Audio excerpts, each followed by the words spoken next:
There's one round jaw and one curved jaw. These pliers are designed so that they can grip and hold tightly without marring your wire. I'm going to make an eye pin using 20 gauge, dead soft, round, sterling silver wire, and I have flush cut this end. I'm going to place this wire into the jaws of the pliers where the end of the wire is right even with the edge of the jaw, and I'm going to give it a nice squeeze.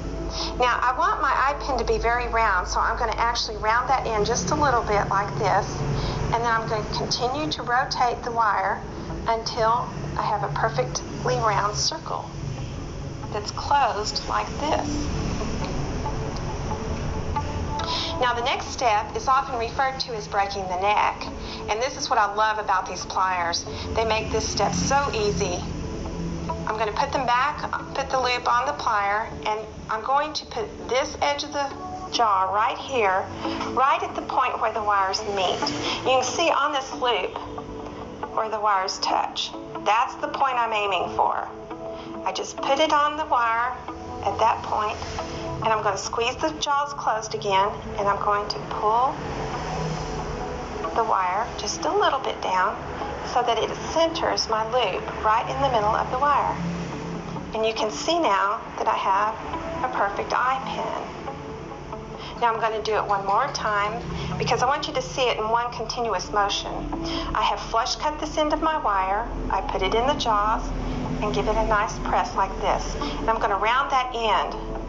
Then I'm going to continue to rotate the loop until it's closed. I put this edge of the jaw right here at the point where the wires touch, and I process. So I'm just going to make my little beaded. So I'm working on this project here where I'm making a necklace, and it's going to call for a bunch of little connectors that I need to make using these decorative eye pins. And so instead of using round nose pliers and chain nose pliers in combination to make my loops, I'm just going to use my looping pliers. It's a one-step process. So I'm just going to make my little beaded connector here. You'll find that looping pliers save a lot of time, and they also are actually quite fun to use. So I'm just going to place the looping plier so that the edge of the concave shape is actually right up against my last bead, and I'm just going to hold it in place, and you can see what just happened is it created a perfect half circle. Normally I wouldn't remove the pliers, I just wanted to so you could see what it looked like. And then I'm just going to bend my wire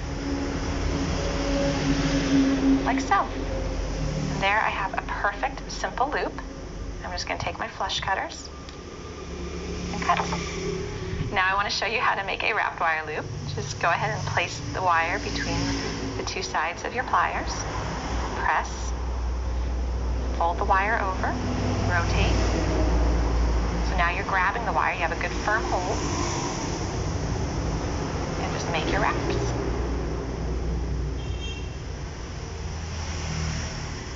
When you're done with that, you can remove it and you can cut off the excess wire with your flush cutters.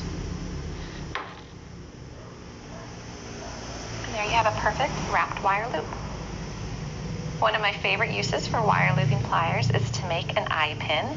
Usually if you have a piece of wire about this size, it can be a little difficult to make an eye pin using round nose pliers, but with your wire looping pliers, it's quite easy.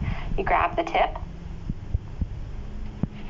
compress, rotate, move your pliers, rotate again, and at this point we have a nice shape like that, but we need that eye to be in the center, so we just take our wire looping pliers and then we bend back against the concave side, which has this nice edge to it.